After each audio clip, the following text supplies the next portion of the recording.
A pergunta que o pessoal mais faz quando a gente está falando assim de paciente muito idoso, que você está pensando em fragilidade, como é que eu vou diagnosticar de forma objetiva a fragilidade nesse paciente, sem ser só dando aquela olhada assim e dizer, eu acho que é.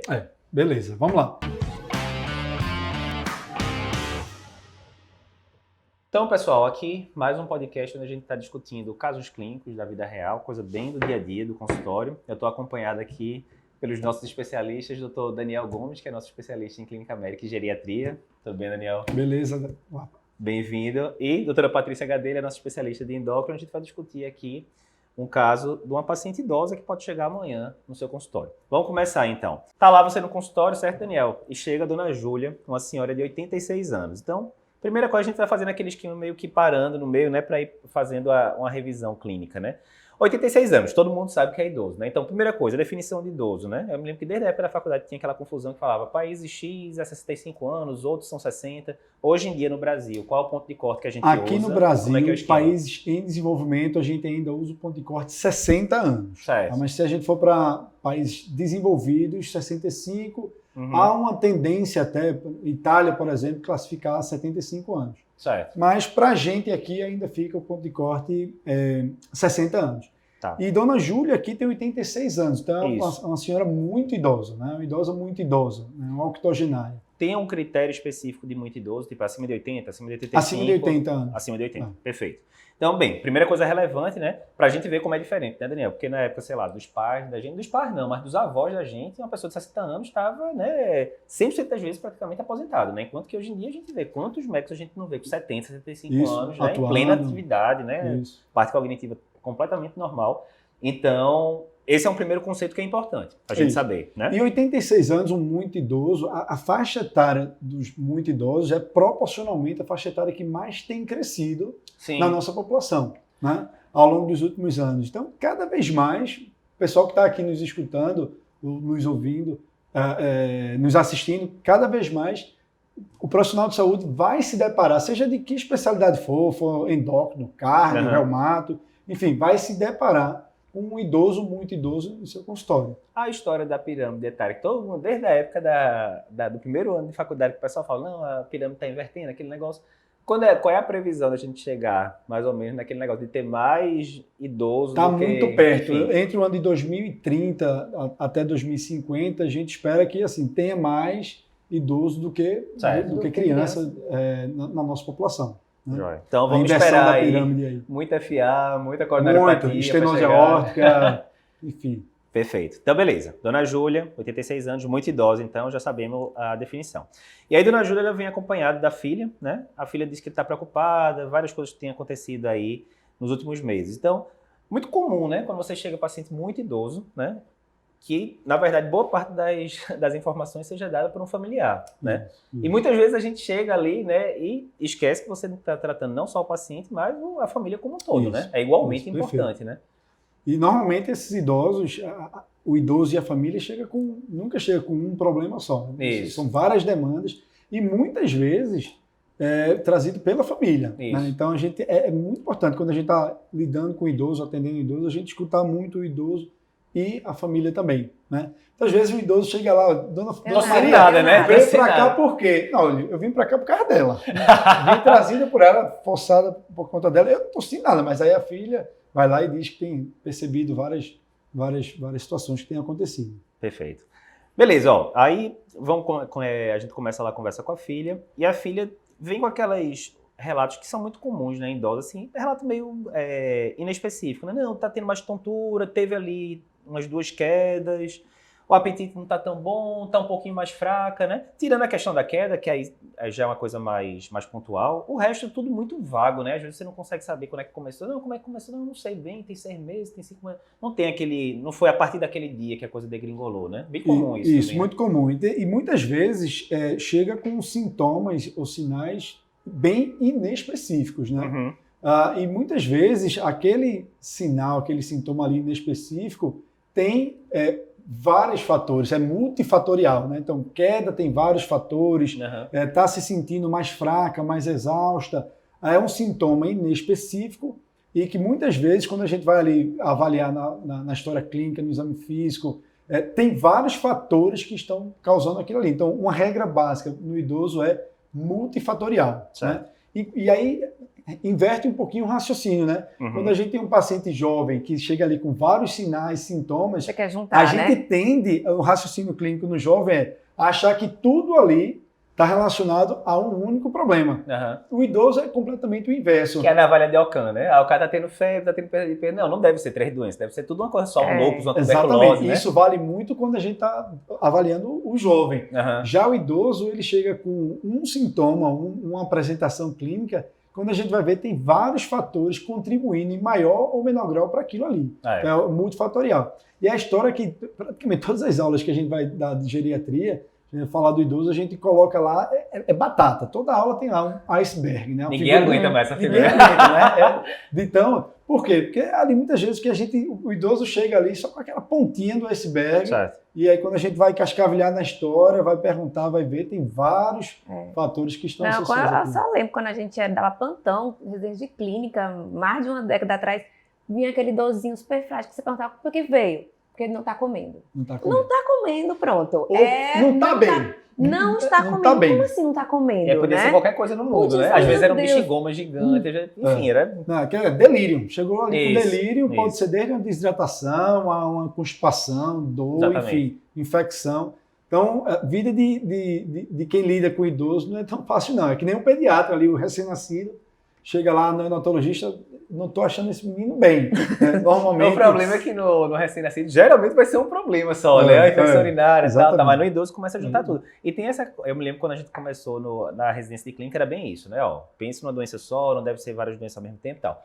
E aí quando a gente começou no INCOL, primeiro plantão já, aí ficava aquele negócio, fulaninho acompanhando o miocárdio, tem IC e chegou com dispneia agora. E você tentava ficar nesse negócio. Não, ou é IC descompensada, ou é DPOC exacerbado, ou é uma pneumonia no paciente, enfim, você tentava. Isso. E quando você via, quanto mais pacientes você via, rapaz, não, isso aí é um DPOC que descompensou a IC, e aí começa, né, o efeito dominó. O efeito dominó no idoso é muito comum, né? Começou com um problema e aquele problema, ele já vinha ali na corda bamba, se equilibrando ali na corda bamba.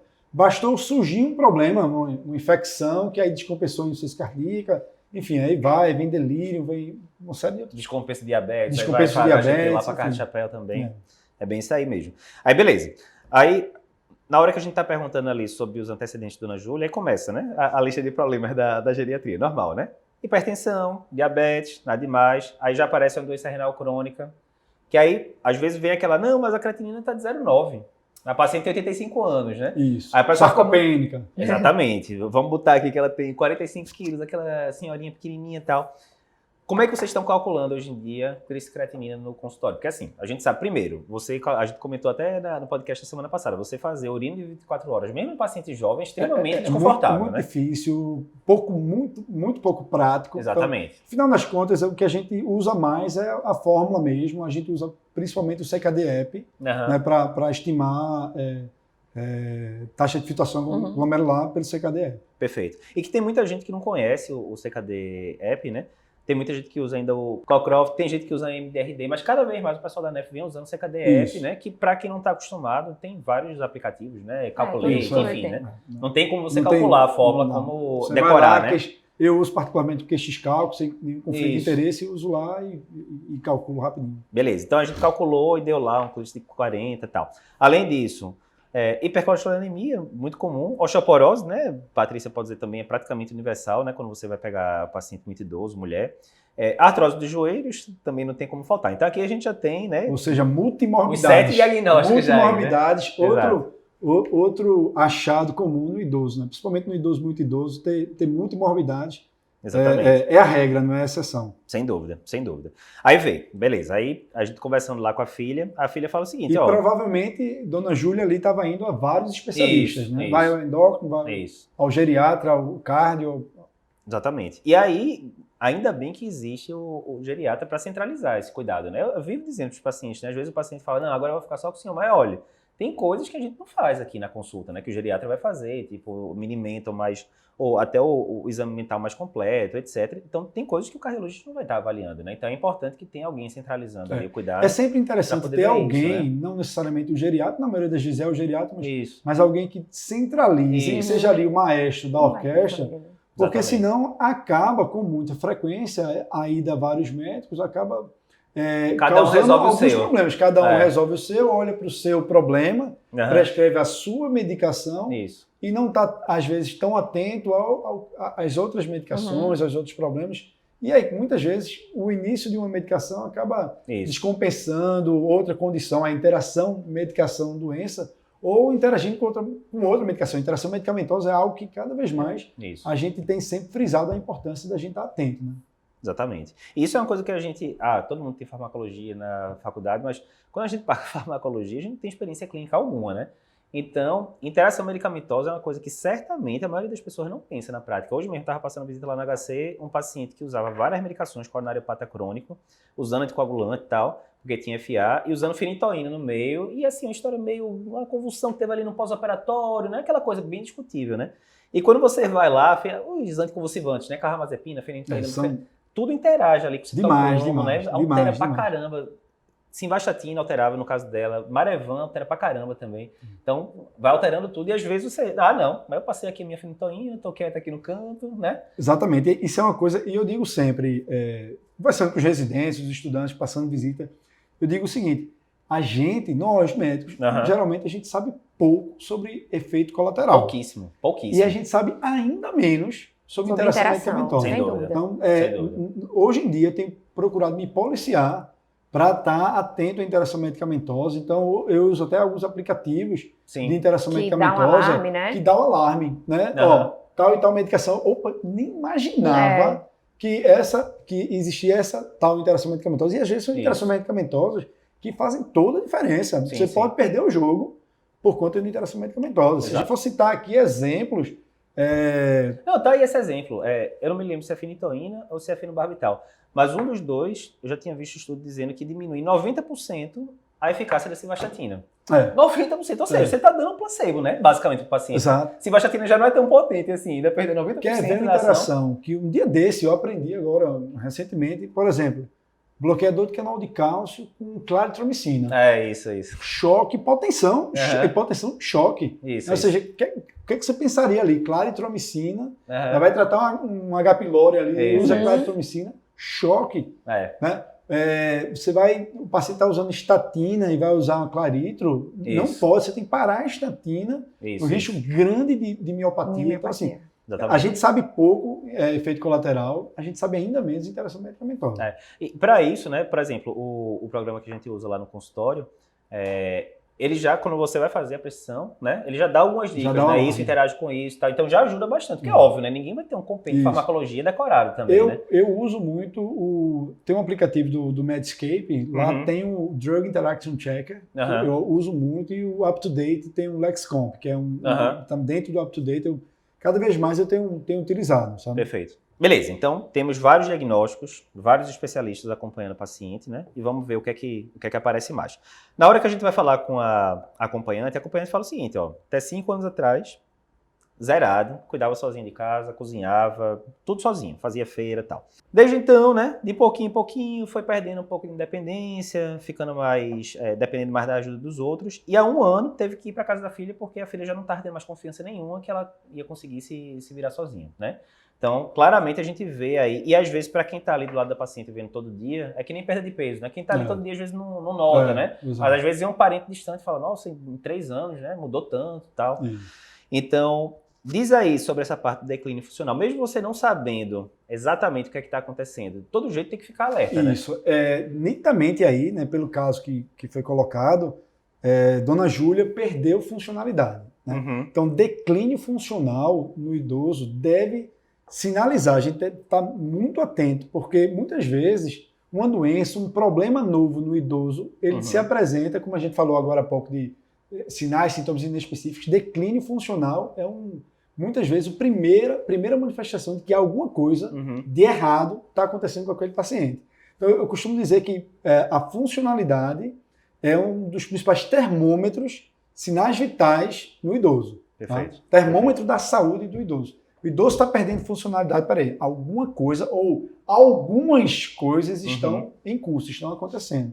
Então daí fica muito claro que Dona Júlia está perdendo funcionalidade, alguma coisa está acontecendo. E evitar a história de dizer, não, mas é da idade. É da né? idade. Porque senão essa é claro, não é da idade, né? Tal, né? Isso. E a gente está cansado de ver paciente nonagenário no consultório super bem, etc. Isso, né? É outra coisa, né? Assim, quem lida com idoso tem que ter isso na mente, cravado na mente. Idade cronológica não diz respeito a quem é o paciente que está à sua frente. Né? Isso. Você não pode jamais tomar decisões, seja começar um tratamento, ou suspender um tratamento, ou deixar de fazer um tratamento, fazer uma intervenção, analisando, colocando ali na balança, na equação, apenas a idade cronológica. Perfeito. Tem muito mais coisas que você deve avaliar, e principalmente, dentre as coisas que você tem que avaliar no idoso, isso serve não só para o geriatra, para todo profissional de saúde que lida com o idoso, tem que avaliar a capacidade funcional do idoso. Perfeito. Um idoso de 80 anos, bem funcional, ele tem um prognóstico provavelmente melhor do que um outro de 70 anos com declínio funcional importante, com funcionalidade comprometida. Eu sempre cito a pessoa que me tirou do sedentarismo foi a Abílio Diniz, né? Tem um vídeo, a Abílio Diniz eu não lembro qual. Acho que no TED Talk que ele não, era um vídeo do Instagram, ele correndo na esteira, eu acho que ele tinha 82, 83 na época, garotão lá, correndo na esteira lá, um bom tempo e tal. Então você vê, né? Com certeza a funcionalidade é bem mais relevante do que a idade absoluta. Né? E quando você não avalia a funcionalidade e inclui isso na sua tomada de decisão, corre-se muito risco de você cometer dois grandes erros no idoso, que é o overtreatment, que é você fazer tratamento excessivo. Tem 70 anos, não é tão idoso, eu vou... Mas quem já está ali... Mas que já está ali comprometido, já é um idoso frágil, você acaba propondo uma intervenção que ele não aguentaria, o overtreatment. E o undertreatment é o subtratamento, é você, não, tem 80 anos, não vale mais a pena eu fazer essa medicação, essa intervenção, que ele poderia se beneficiar muito, você deixou de dar a oportunidade. Então, até nessa parte do declínio funcional, né, às vezes você vai ver as manifestações atípicas, né, tipo, puxando para o lado de Patrícia, hipertireoidismo apatético mesmo, né, que às vezes o paciente está acelerado, ele fica, na verdade, mais lentificado, né, dor torácica na emergência também, que às vezes o paciente chega mais, né, delírio, hipoativo, enfim. E não tem nada a ver com a apresentação clássica que a gente está acostumado no infarto. Então, isso é importante o pessoal frisar. 2 semanas atrás era bem rígido. Ontem mesmo, no consultório, eu atendi um paciente que chegou praticamente se arrastando lá com um andador. Quando ele veio, eu disse, não, esse deve ser um idoso frágil há muito tempo.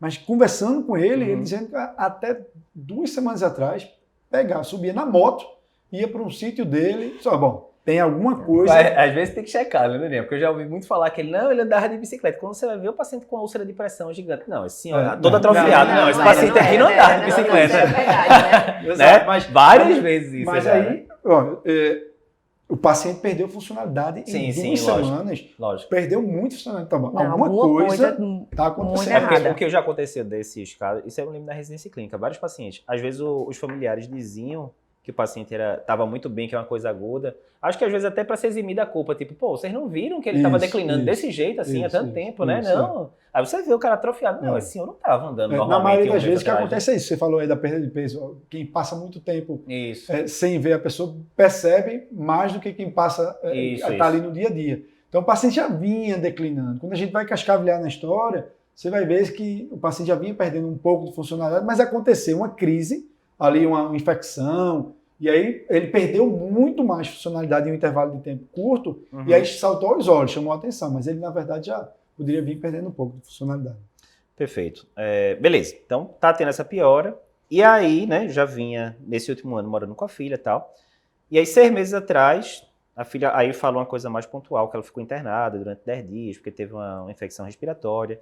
E aí nessa internação, né, fez congestão pulmonar, fez um FA que reverteu rapidamente, fez delírio hipoativo, né?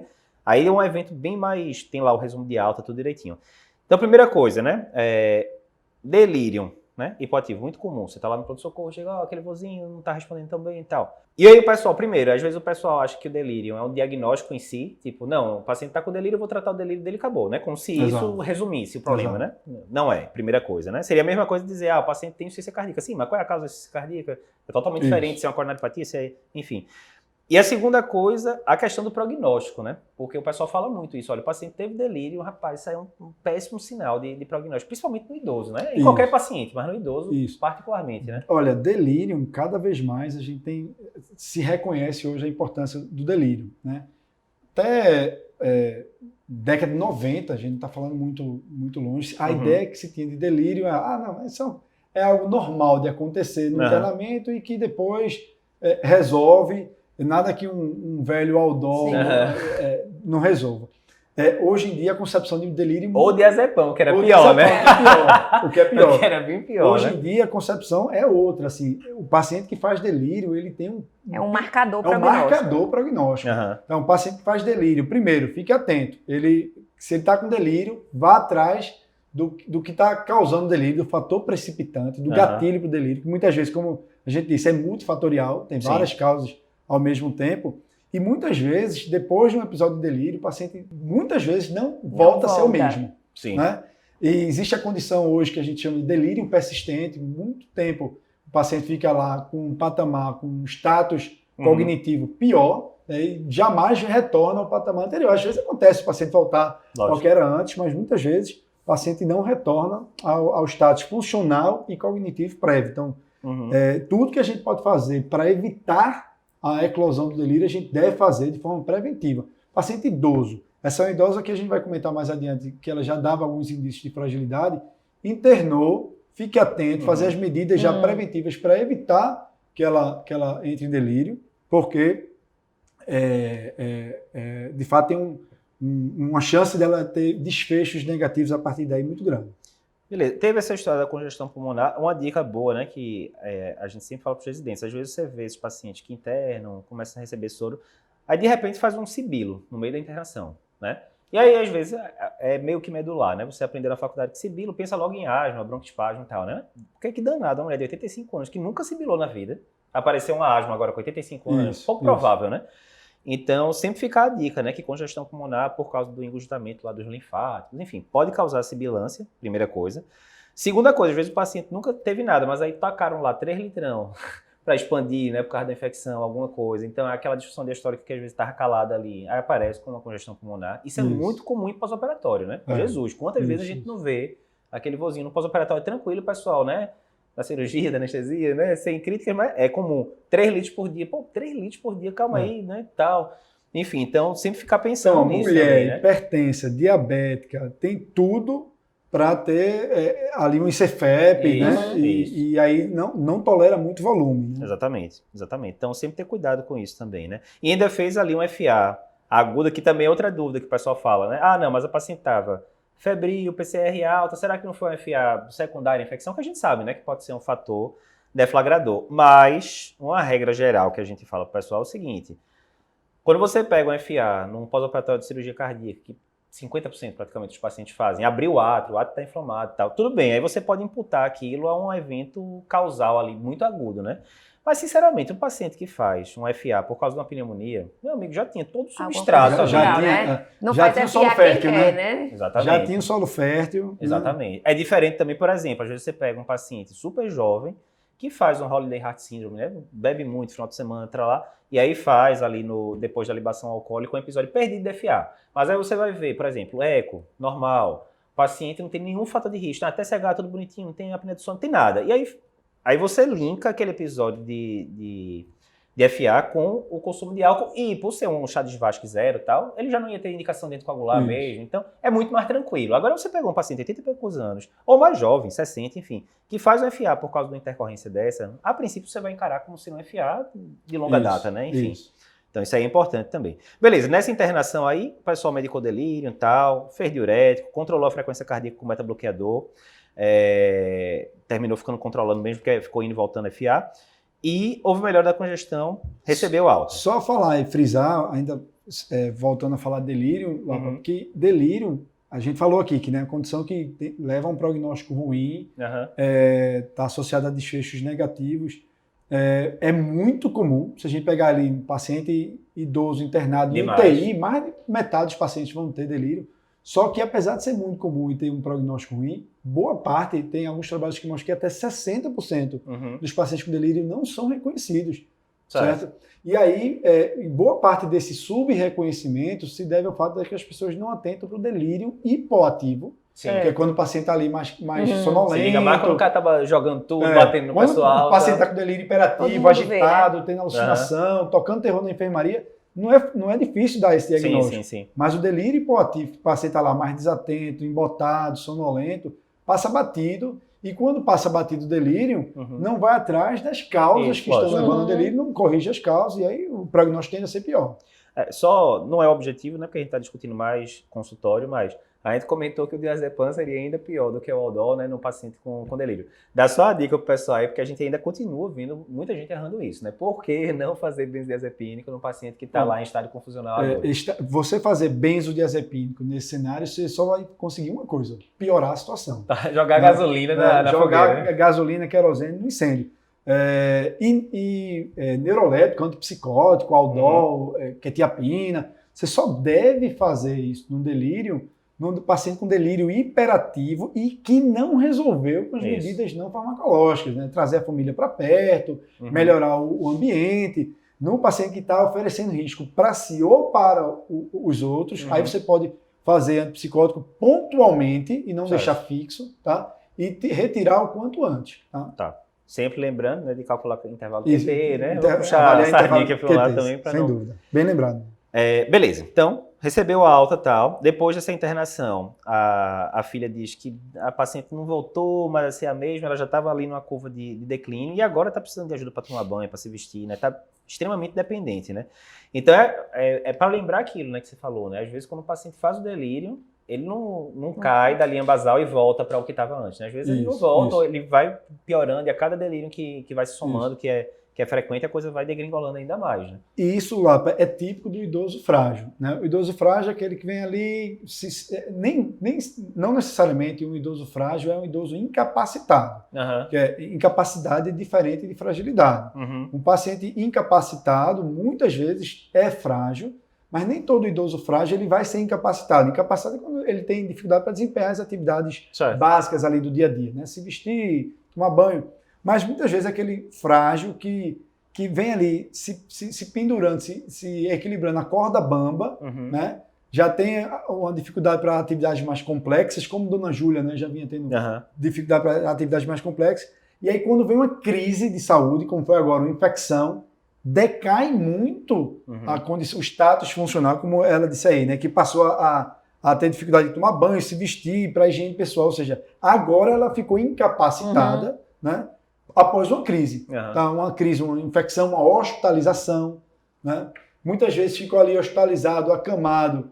O pessoal ficou atento ali de fazer antibiótico, tratar a infecção, tratar a congestão, otimizar IC, mas esqueceu de a parte nutricional, a reabilitação já durante o internamento hospitalar, porque a gente sabe que o idoso, quando ele interna, né, tem trabalhos que mostram isso, o idoso que interna, que fica acamado no leito 3 dias, 4 dias, ele perde força e massa muscular mais ou a mesma coisa que alguém que perde em 2, 3 anos.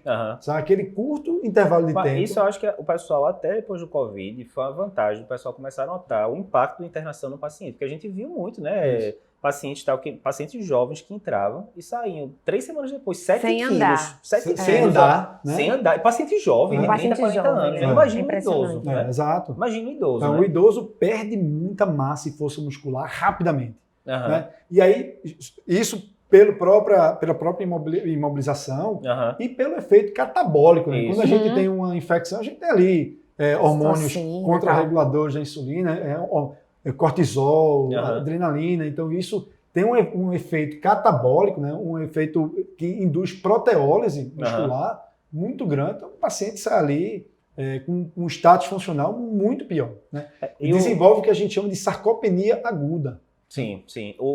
Isso, inclusive, né, a gente vem batendo muito nesse ponto nas aulas da gente, a importância do tratamento não farmacológico. Né? Então, insuficiência cardíaca provavelmente é a doença mais complexa da cardiologia, porque exige o grupo multidisciplinar. E no último congresso americano, agora, American College de 2021, a gente mostrou mais um estudo mostrando diminuição de desfecho com reabilitação em insuficiência cardíaca. E reabilitação, né, porque quando a gente fala reabilitação hospital, geralmente o pessoal pensa, às vezes, né, reabilitação respiratória, naquele paciente da UTI, mas a reabilitação de músculo motora, é crucial, motora, né? Crucial até para melhora da musculatura respiratória, da capacidade. Então, cada vez mais a gente tem enaltecido essa importância. Perfeito. Bem, beleza. Aí, além disso, né, tem essa história dessas queixas das tonturas frequentes, né, que a filha tem dito. Já teve aí 5 quedas desde esse último internamento, 6 meses atrás, né? E comumente, né, sonolenta, sem querer fazer as coisas do dia a dia ali, tem um pouquinho de falta de ar quando vai fazer ali os poucos esforços que ela faz, tá com menos apetite, perdeu peso, né? Então, você vê que a coisa é mais complexa ali, né? Foi um impacto muito grande. Isso. Que Dona Júlia teve aí com essa hospitalização, com a infecção, complicou com insuficiência cardíaca. E a gente viu que provavelmente ali, lá, ela tá caindo, né? Começou a ter tonturas ao se levantar. Opa, peraí, será que isso não é... Está fazendo diurético demais, começou a fazer... Entrou alguma nova medicação, ela está agora fazendo hipotensão postural, que é algo muito comum no idoso. Demais. Está ali se sentindo exausta. A exaustão é um sintoma que pode... Obviamente é um sintoma inespecífico, mas é um dos sintomas que estão inclusos nos critérios de fragilidade. Né? Perfeito. Como também perder peso. Ela perdeu muito peso, mas ela fragilizou. Perda de peso, como a gente vai ver, é mais um outro critério de fragilidade. Né? Ela está ali andando com mais dificuldade, provavelmente ela está com a velocidade da marcha mais reduzida. Né? A gente na geriatria valoriza muito esse dado velocidade de marcha. Velocidade de marcha, a gente considera inclusive o 6º sinal vital do idoso, velocidade de marcha. Então, o idoso que está com velocidade de marcha reduzida, principalmente ali, abaixo de 0,8 metros por segundo, a gente já fica atento, mas abaixo de 0,5, 0,4 metros por segundo. Diz aí, pessoal, porque ninguém vai botar o velocímetro lá no velhinho. Não vai. Diz aí, como é que calcula? É ideal que você tenha ali já demarcado previamente uma distância ali de 4 metros e você cronometra, muito simples, a gente tem um relógio ali, você cronometra. Dona Maria, vamos ver aqui como é que a senhora está andando daqui para lá. E aí você cronometra e você calcula, né? Andou 4 metros, demandou tantos segundos, você calcula a velocidade da marcha. Isso é um dado muito importante, é um dado objetivo, né? Reprodutível, né? Que você pode avaliar, analisar longitudinalmente. Né?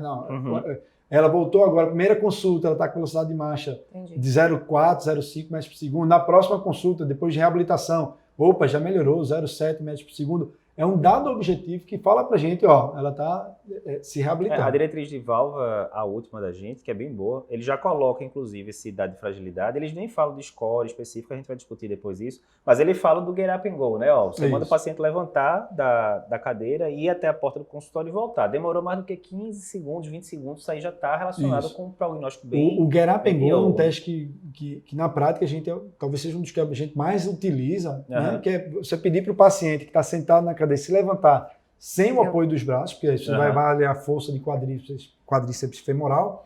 Ele anda 3 metros, dá a volta e retorna. Existem vários pontos de corte, menos que 10 segundos, o paciente está indo muito bem, passou de 12 segundos... Vai ter um bocado de gente que vai se testar agora. Passou de 12 segundos, já fica atento. Acima de 20 segundos, aí é prognóstico bem pior mesmo. E não só o dado, o valor, você avalia também outros parâmetros mais subjetivos, se o paciente está se desequilibrando, se para ele dar essa virada, ele precisa de mais de 4 passos para dar essa virada, né? Se ele tem dificuldade de se levantar da cadeira sem utilizar o apoio. Então, são outros dados que a gente avalia de forma qualitativa o get up and go. Joia. Também, dá muita informação para a gente. Falou dessa dispneia, os pequenos esforços, né? Aí tem isso, né? Às vezes, como o paciente vai ficando limitado, você fica sem saber, né, o grau de sintoma que ele tem. Porque será que essa paciente não ia ter, sei lá, angina, alguma coisa assim, se fizesse um exercício de verdade? Não sei. Mas agora não está fazendo, então a gente fica muito limitado, né? E, obviamente, mais uma vez, poderia ser ali um IC com fração preservada, né? Com essa dispneia aí, né? Medicação, catatal de coisa. Aqui é bem comum, né? A gente vê. Vamos ver se tem chance dessa paciente estar usando isso tudo aqui certinho, né? Enalapril, eu vou falar por categoria, certo? De antihipertensivo. Enalapril 20 por dia, nalodipino 10, bisoprolol 5, clonidina 0,2. Então aqui já foi 4 antihipertensivos, né? Já começou bem. Tem hidrocloro aqui, não, só furosemida mesmo por causa da ICFE. Beleza. Aí, que mais aqui? Furosemida, né? Porque a gente usou mais ali para tratamento de hipervolemia. Parte de Patrícia agora, alendronato por causa da osteoporose. metformina 2 gramas dia, que está ali com clínico de 40, daqui a pouco a Patrícia comenta sobre isso aqui, glicazida 60, tem uma aspirina aqui de 100 miligramas por dia, que ela não tem diagnóstico de aterosclerose propriamente dita, a gente vai falar daqui a pouco, talvez o pessoal tenha deixado aí para FA, porque ficou com medo dela sangrar numa queda dessa com anticoagulante, vamos discutir daqui a pouco também. Simvastatina 40, que a gente pode até puxar o gancho aqui, né? Que a gente sabe que tem interação lodipino, simvastatina, né? Outra coisa que a gente tem que ficar atento. Ainda tem aqui, Jesus Cristo, a nimesulida aqui, que o ortopedista passou aquela história, né? Vai para um bocado de médico, cada médico passa o que quer e tal, e a gente sabe que no paciente com essa idade, DRC e tal, nimesulida, enfim, uma das piores coisas que poderia ter. Descompensa a insuficiência cardíaca, né? Isso, também, pior opção renal, pode dar, enfim, sangramento gastrointestinal. Uma quetiapina, que muitas vezes é isso, teve um delírio ali no passado, ficou ali com o neuroléptico, que ninguém tem coragem mais de tirar, né? Entre aspas, da pessoa que não está vendo isso todo dia. Então, assim, primeiro, né? Quantas medicações aqui? A gente tem umas 12, mais ou menos, né? Qual a chance da pessoa conseguir tomar 10, 12 medicações que seja por dia, todo dia, e sendo um idoso frágil? Isso. Né? Então, assim, polifarmácia é um problema muito comum no idoso. Qual a definição de polifarmácia? Por definição, polifarmácia é a utilização de 5 ou mais medicações. Certo. Mas existe uma outra definição também que alguns pontuam, que basta estar utilizando uma medicação bola fora, ali que não precisava, né, que já poderia ser considerada uma polifarmácia. 99,9%. Então, 5 ou mais, ou alguma medicação ali que não precisava. Certo. Então, já seria uma polifarmácia. Ela está fazendo aqui uma grande... ela está fazendo uma mega farmácia. Vamos criar um termo novo aqui, 10 ou mais medicações. E além de, o que é pior, ela está além de usando uma polifarmácia, ela está usando muito o que a gente chama de drogas potencialmente inapropriadas, DPI, né? Drogas potencialmente inapropriadas no idoso. Né? A gente fala muito do critério de Beers, que é um critério muito conhecido na gente que faz geriatria, que é um critério que elenca ali algumas medicações que têm chance grande de dar problema no idoso. Né? Então, por exemplo, aqui nessa lista aqui, nimesulida é campeã, né? O geriatra ama odiar anti-inflamatório, né? Isso. Assim como benzodiazepínico. Pronto, um exemplo prático. Tem alguma situação que você prescreva anti-inflamatório para paciente idoso hoje em dia? Diz aí, prática clínica. A exceção da exceção, tá? Porque eu costumo falar com meus pacientes exagerando, olha, o senhor está proibido, o senhor não pode nem sentir cheiro, nem tocar no anti-inflamatório. Obviamente tem uma situação ou outra, arrancou um dente, alguma coisa assim, tá ali realmente inflamada a coisa, você vai usar um dia, eu digo que se eu prescrevo anti-inflamatório para o idoso, a minha mão treme. Né? Então, assim, eu não me lembro nem a última vez que eu prescrevi um anti-inflamatório para idoso.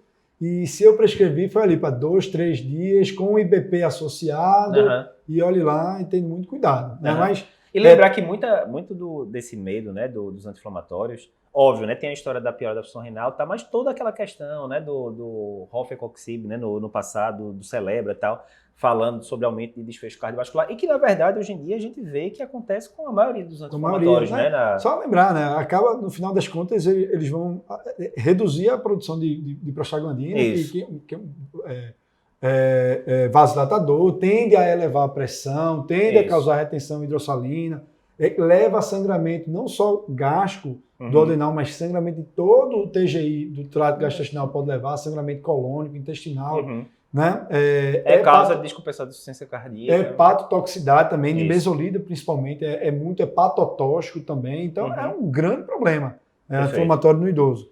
E aí, boa parte aqui dos sintomas que ela está apresentando podem também estar associados a efeitos colaterais de medicação. Clonidina, a gente sabe que pode dar uma rebaixadazinha, né? Também. Né? A própria quetiapina. Dá muita hipotensão postural. Os antipsicóticos como um todo, associados ainda mais aos antipertensivos que ela está usando, pode estar contribuindo aí para essas quedas, essas tonturas que ela está tendo, ela deve estar tendo hipotensão, sonolência, né? Então, e aí tem uma regra, assim, básica para quem lida com idoso, atende idoso, qualquer novo sintoma ou problema no idoso, avalie sempre se isso não é um efeito colateral de medicação. É droga até que se prova o contrário. É droga até prova o contrário. Por quê? Porque é muito comum acontecer o seguinte, quando você não está atento a essa regra. O paciente chega para você com um problema, com um sintoma, aí você tende a querer tratar aquilo ali com uma outra medicação. Quando vai ver, o cara tava com 10 medicações já no efeito cascata. O idoso está com 10 medicações para tratar efeito colateral que as outras estão causando. A gente chama isso de cascata de prescrição. Sim, sim. Então, antes de você começar uma medicação, será que esse problema aqui eu não posso resolver tirando essa medicação? Isso não foi um efeito colateral, então sempre a gente deve lembrar disso. Qualquer novo sinal, sintoma no idoso, avalie sempre a possibilidade de ser efeito colateral de droga. Vou puxar aqui para a Patrícia agora. Vê, metformina, a gente jogou aqui um clearance de 40 para esse paciente. Posso usar metformina no paciente com clearance desse? Porque é 0,9 de creatinina, mas é uma senhorinha muito idosa já, né? Como é que é a recomendação hoje em dia de antidiabetes de forma geral, mas de metformina no paciente com DRC? Não, no geral, metformina a gente contraindica se tiver um clearance abaixo de 30. Perfeito. Entre 30 e 45 dá para você manter com metade da dose que a paciente já usava. Mas a gente não inicia, tem essa história, né? Ela já tomava, aparentemente não teve, nem na época da internação descompensou nada. Essa história da acidose é uma coisa muito, muito, muito rara. Acidose lática. Acidose lática, que é o principal motivo pelo qual a gente não usa a metformina em clearance mais rebaixados. Então, dela daria pra gente manter, mas provavelmente com dose menor do que essas 2 gramas dia que ela tá fazendo. Que ela tá fazendo a dose máxima. Então, a gente deixaria uma dose menorzinha, né? Assim como a glicazida, né? Uma coisa que a gente tenta tirar o máximo dos pacientes idosos, sulfonilureia. É potente, é barato, mas para idoso, principalmente idoso mais frágil, dá muito medo de fazer uma hipoglicemia, às vezes, assintomática, aí o paciente vai aumentar o risco de queda. Então, apesar de toda a minha implicância com o DPP-4, para paciente idoso frágil, é uma medicação muito segura, assim, sabe, para esse tipo de paciente. Perfeito. O alendronato, porque assim, tudo bem, ela tem osteoporose já e tem queda, né? A grande vantagem do alendronato aí seria diminuir risco de fratura, propriamente dita, por causa das quedas, né? Às vezes o pessoal fala, né? Não sei a experiência de vocês, mas não, vamos fazer ácido zoledrônico, que é uma vez por mês só, então o paciente não é uma medicação. Até uma vez por ano. Uma vez por ano, desculpa, uma vez por ano. Como é que está sendo a experiência de vocês com isso? Porque querendo ou não, se o paciente está usando 2 medicações, você consegue tirar uma, entre aspas, né? Porque vai ficar ali uma administração intermitente e tal. Tem usado na prática? Não. Sim, é uma droga que, respeitadas as contraindicações, não deve fazer com paciente com clearance abaixo de 30, né? Que é certo. Ou seja, ela está ali meio na trave já, né? Mas é a mesma coisa, seria a mesma coisa para o alendronato. Certo. A mesma contraindicação, é o bifosfonato de forma geral. Tá, perfeito. Seria uma opção, né, para a gente diminuir essa polifarmácia aí dela, tá querendo ou não, usa semanalmente, tem que ter todas aquelas restrições. Né, o que acontece é o custo, né? Assim, porque hoje em dia até a gente consegue nas medicações de alto custo fazer um bisfosfonato endovenoso para pacientes de alto risco de fratura, muito alto risco de fratura. Hoje em dia nas diretrizes da osteoporose tem a paciente que a gente consegue dividir. Muito alto risco, depende do T-score, depende de já ter fratura prévia, né? A gente leva em consideração. E aí, nesses casos de paciente de muito alto risco, a gente já pode iniciar de cara um bifosfonato endovenoso ou até uma droga que seria formadora, que é teriparatide, outra coisa, enfim. Mas se ela é um tratamento que realmente diminui fratura, é eficaz diminuir fratura, principalmente pacientes tanto fratura vertebral como não vertebral, que são as mais mórbidas, né? Certo. Então tem muita evidência disso. O alendronato mesmo, que é o basicão. E uma paciente que fratura, por exemplo, fêmur, tem uma mortalidade muito grande no primeiro ano, depois fratura, e 30% não volta mais a andar. Então, é um impacto prognóstico brutal, né? É uma mortalidade que se compara à mortalidade de muitos cânceres. Isso, no primeiro ano. No primeiro ano. E às vezes é aquele negócio, às vezes geralmente não vai ser nem pela fratura em si, mas pela imobilidade que ela gera, isso, né? Não é a cascata de eventos que se sucede. Não é a fratura, mas a pessoa já fica imobilizada e aí já dá um bocado de outras coisas, né? Que isso meio que fuga o tema aqui, mas aproveitar aqui que vocês têm bastante experiência com isso, às vezes, Daniel, você chega lá e tá quadro muito parecido com a Dona Júlia e aí teve uma fratura de fêmur. Você chega lá, o pessoal pede a avaliação do cardio, né? Que já é meio discutível, né? Porque assim, se é uma cirurgia, urgência. Né? Pois é, que aí começa... primeiro, quando é que você deveria operar? Para a maioria dos lugares que eu vi, você deveria operar nas primeiras 24, 72 horas, né? Faz toda a diferença você operar nas primeiras... Diferença funcional. Diferença de impacto funcional, de recuperação. Fratura de quadril é uma urgência. Exatamente. Então, você só não vai intervir a não ser que haja... Se a casa caiu, se né? a casa o paciente caiu, está em cima o paciente da está infartando, exatamente. Ninguém bagulho de pulmão, ninguém vai colocar um paciente nesse... Mas aí o pessoal costuma pedir avaliação da gente, que né, dificilmente vai vai mudar mudar a muita conduta. coisa, Né? Quantos e quantos... Aí eu me lembro da época que a gente trabalhava, eu e André, como diarista da UTI, em um hospital aqui, público, e a gente tinha um volume muito grande de ortopedia. Quantos e quantos casos de estenose aórtica importante, assintomática, a gente liberou, porque era fratura de fêmur, e todos evoluíram muito bem e tal, não teve muito problema. Eu me lembro que só uma vez, que foi o primeiro caso que eu peguei nesse cenário, estenose aórtica importante, paciente assintomático, fratura de fêmur, foi quando eu cheguei aqui, era um paciente que chegou lá, aí pra você ver que Deus ajuda também, né? Que aí chegou e falou, no pós-operatório já, né? Eu tava no plantão de sala de recuperação, / pós-op. E aí o pessoal falou, não, essa aqui é uma senhorinha de 80 anos, tem uma fratura de fêmur, parece que tem alguma coisa no coração, mas você vai dar uma olhadinha, certo? Não, mas sabe o que é? Não sei muito bem. Na hora que eu botei o esteto, aquele soprão, né? Essa história, que Jesus, isso aqui é uma estenose aórtica, não parece ser discreta não. Quando eu peguei o eco, era gradiente máximo de 104, médio de 60, era ridiculamente alta a estenose aórtica, né? Que aí já teria indicação de intervir até pelos guidelines, né? Mesmo assintomático. E aí eu falei, não, tudo bem, teve alguma intercorrência? Não teve não. E soro, alguma coisa? Não, 2 litrinhos só de um intra-alfa, meu Deus. Mas saiu bem a paciente, né? O anjo da guarda não tem tirado férias, né? Totalmente. Mas, beleza, então, lembrando esse ponto também, eu acho que assim, resumo da ópera, né, Daniel? E aí aqui a gente pode observar, Lapa, que tem medicações outras que seriam muito candidatas à desprescrição. Certo. Por exemplo, aqui, alopurinol. Meu Deus. Alopurinol para quê? Provavelmente ela devia ter uma hiperuricemia ali, um ácido úrico ali de 7,5, 8 e ganhou um alopurinol. A gente sabe que hoje em dia, se o paciente não tem gota ou cálculo, né, uma hiperuricemia sintomática, é muito raro a gente precisar prescrever alopurinol, né? A não ser hiperuricemia muito demais. Né? E a alopurinol é uma medicação que não é isenta de riscos. Sabe que a alopurinol é uma das medicações que está mais associada a Steven Johnson. Né? Isso eu não sabia, não. E aí, exatamente. Eu já vi pacientes com Steven Johnson. Era todo anticonvulsivante, carbamazepina. Eu já vi com a alopurinol também. Então a gente tem que ter muito cuidado. E aí, outra coisa, é uma idosa, a gente está aqui diante de uma idosa frágil, com uma polifarmácia.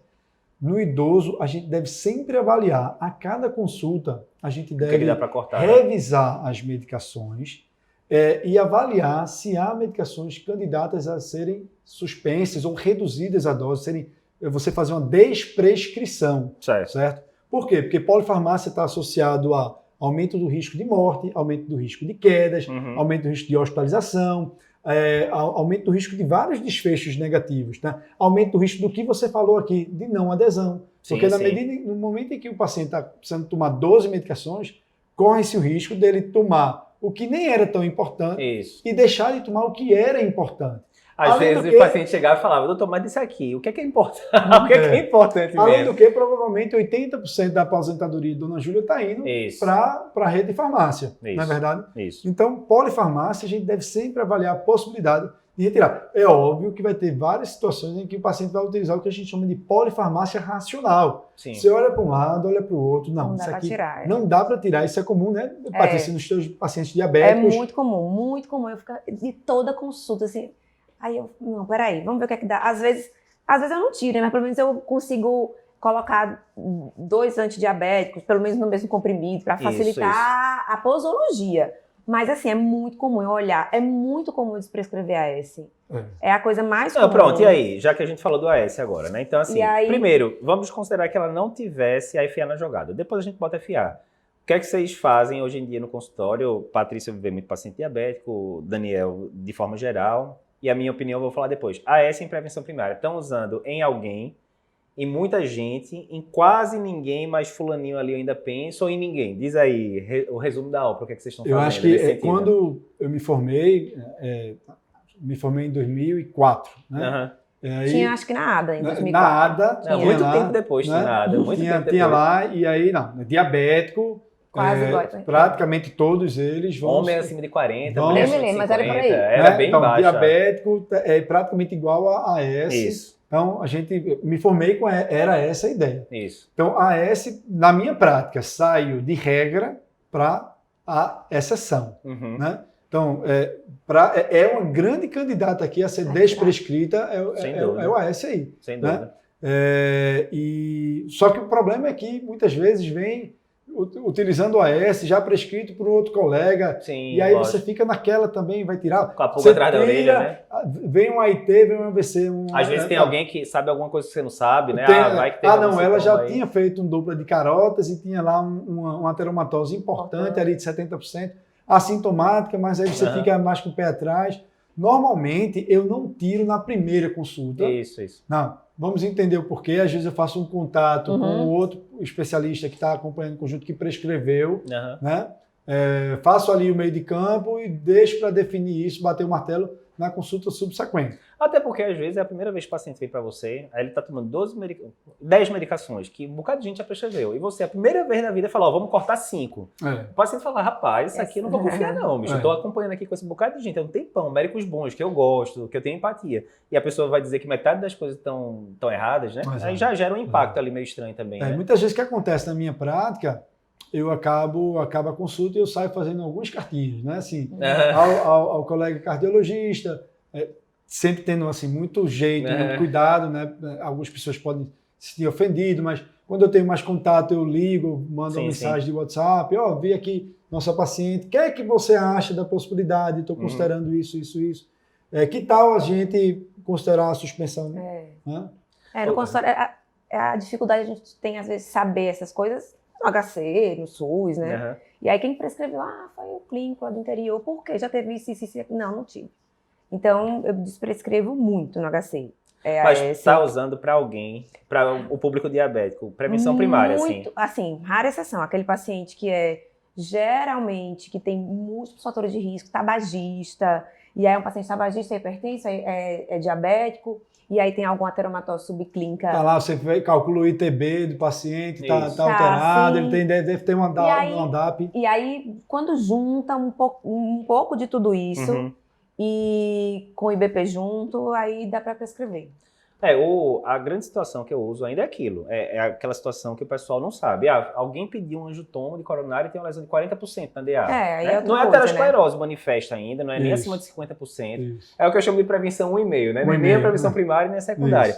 Então, nesses casos, você vê lá, o paciente tem uma boa massa muscular, o clírice é bom, tal, é homem, por exemplo, que aí vai tirando os fatores que a gente sabe que sangra mais. Clírice baixo, mulher, baixa massa muscular, né? Então, dá para considerar um caso ou outro, né? Mas muito pouco, certamente. Beleza, então, a aspirina, de forma geral, de prevenção primária, a gente não gostaria. A aspirina para FA, Daniel, na época que eu era residente, a gente via muito isso. O pessoal, esse paciente aqui não tem condição,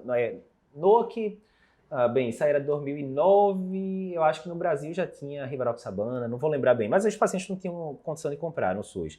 E aí era aquele negócio, olha, o paciente não tem condição de usar a varfarina, porque a gente sabe que a varfarina é bem complicado, não tinha aquele suporte social, etc. Então vamos passar 300 de AS. Era direto, no ambulatório de arritmia isso. E quando a gente vê hoje em dia nos guidelines de FA, nem entra mais aspirina, ele nem comenta mais, né? Eu costumo brincar com o pessoal, com meus residentes, que quando a gente hoje a gente prescrever AS no paciente com FA, a gente está tratando a gente, né? O nosso medo do que o paciente, né? A gente está fingindo que está tratando, né? Agregando riscos ao paciente. Que sangra quase tanto quanto os anticoagulantes, como você vai ver. E não vai estar reduzindo o desfecho da FA. Então é importante, assim, para o pessoal que está escutando, hoje em dia, quando você está pensando em prevenção de evento tromboembólico no FA, é basicamente ou anticoagulante ou nada. Lógico que tem o device de oclusão, o ótimo, mas sim, é conduta de exceção, ou é nada ou é anticoagulante. É basicamente esse o raciocínio, né? Então, a aspirina, eu acho que todo mundo concorda, vamos cortar aqui essa aspirina dela. Aí, vê só, Daniel, já que a gente falou, FA, não vou nem calcular o Chades-Vasco, porque 85 anos, mulher, já ganhou ponto que só o cão aí, né? Então, ainda tem a suspeita de ser FEP, enfim, sem dúvida teria indicação de anticoagular por causa do Chades-Vasco, mas ela tá sem. E aí a filha fala, né, não, já dei uma olhadinha aqui no Google, não sei o que e tal, mas ela caiu muito e não tem risco de cair, fazer um hematoma subdural, extradural, que seja. E aí, vocês da geriatria que pegam demais, paciente que cai muito e que tem indicação de anticoagulação, qual é o consenso aí atual? Sempre... É só bronca, as perguntas agora é só bronca. Aí a gente vai... É a avaliação caso a caso, é individualizar a conduta. Algum macete que a gente possa pensar assim? Se é um paciente muito frágil, está muito frágil, com expectativa de vida muito reduzida. Mais para frente a gente pode falar um pouquinho como é que a gente tem a estimar a expectativa de vida. Paciente muito frágil, como eu disse, expectativa de vida muito limitada, está caindo muito e é muito frágil, aí a gente tende a evitar o uso do anticoagulante oral. Né? Mas, normalmente, aí é o inverso da UAS, né? Tende a ser mais, a gente tende a prescrever mais do que não prescrever. Certo. Tá? Porque a gente sabe que evento AVC isquêmico no paciente idoso ainda continua sendo cardioembólico a minoria, mas aumenta proporcionalmente muito mais do que se comparado ao jovem. Né? Sim. AVC cardioembólico normalmente é um AVC de prognóstico pior, de maior incapacidade, maior mortalidade. Sem dúvida. Né? E a gente sabe também que quanto mais idoso, maior é a chance de fazer evento cardioembólico. Né? Então, você começa... Há alguns trabalhos, embora tenham vários vieses aí possíveis e a metodologia tem um baixo poder analítico, mas tem um trabalho de alguns anos atrás que mostrou que o paciente precisa cair não sei quantas vezes. São várias vezes. São várias vezes. Foi um número que eu agora não vou me lembrar, acho que era mais de 735 mais de 200 vezes para o risco relacionado ao anticoagulante ser maior do que o possível benefício. Né? Então, mas aí volto a dizer, aqui, em relação à anticoagulação nesse paciente, é um paciente muito borderline. Sim. Eu não crucificaria quem não prescrevesse, mas também não crucificaria quem prescrevesse. Lógico. Seria lá avaliação de custo, né? Será que o paciente conseguiria, essa paciente que já está utilizando a polifarmácia, conseguiria agregar um custo de um NOAC agora? Lembrando que rivaroxabana agora ficou genérico. Isso. Né? Finalmente caiu ainda bem, a patente. Isso vai um problema menos. Isso. Mas então, assim, é uma avaliação bem individualizada mesmo aí. Né? E lembrar de discutir com a família, né? Também, né? O custo, benefício e tal, né? A gente às vezes fica muito angustiado para tomar essas decisões. Centralizador de conduta, mas não e tem a gente porquê. Tem que... Exato. Decisão compartilhada cada vez mais. Quanto mais frágil é o idoso, é o paciente, o idoso frágil, maior a necessidade de você compartilhar decisões. Porque muitos desses pacientes... Essa dona Júlia não está em nenhum trial. Isso. Vocês concordam comigo que dona Júlia seria excluída de qualquer trial? Em qualquer coisa além trial de antidiabético, trial de NOAC. Há uma tendência, hoje em dia, de cada vez mais inserir nos trials paciente no mundo real. Né? Felizmente, tem se excluído menos idosos dos trials. 86 não. Mas a 86, frágil, multimórbida, enfim, dona Júlia não foi incluída certamente em nenhum trial. Isso.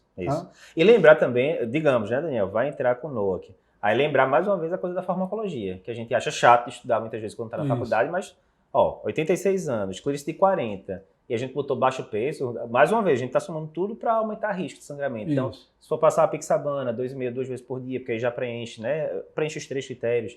Rivaroxabana, com essa idade também, a gente já costuma fazer 15 miligramas em vez de 20 também, né? Então, ficar ligado nas doses e lembrar que às vezes o pessoal fica, mas eu vou passar esses novos anticoagulantes que são mais potentes em vez da varfarina. Não, uma das principais vantagens é causar menos AVCH, inclusive, que é o grande medo que a gente tem aqui, ela bater a cabeça e fazer um AVCH, né? Um sangramento intracraniano, né? Exatamente. Então é melhor, inclusive, do que a varfarina, né?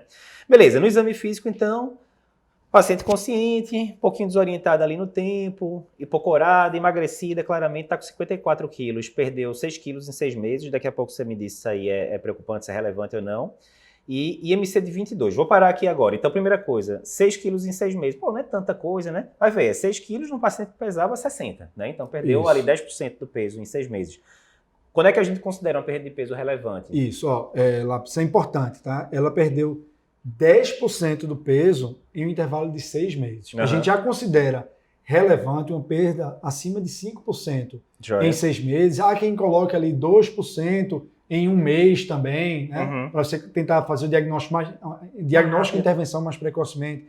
Mas uma perda maior do que 5% em 6 meses já é um indicador de risco nutricional, né? Já é um indicador, já é um dos critérios, inclusive, de fragilidade. Tá? Então, a gente deve valorizar isso perda de peso no idoso, perda de peso não intencional, é outro marcador de mau prognóstico. Certo. Tá? Provavelmente, inclusive, esses 6 quilos que Dona Júlia perdeu, foi 6 quilos principalmente de massa muscular, né? De massa magra. E quem faz academia sabe o sacrifício que é para ganhar 6 quilos de massa muscular, né?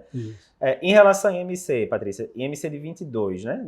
Classicamente a gente considera IMC ali entre 20, 25, 24,9 como IMC normal, né?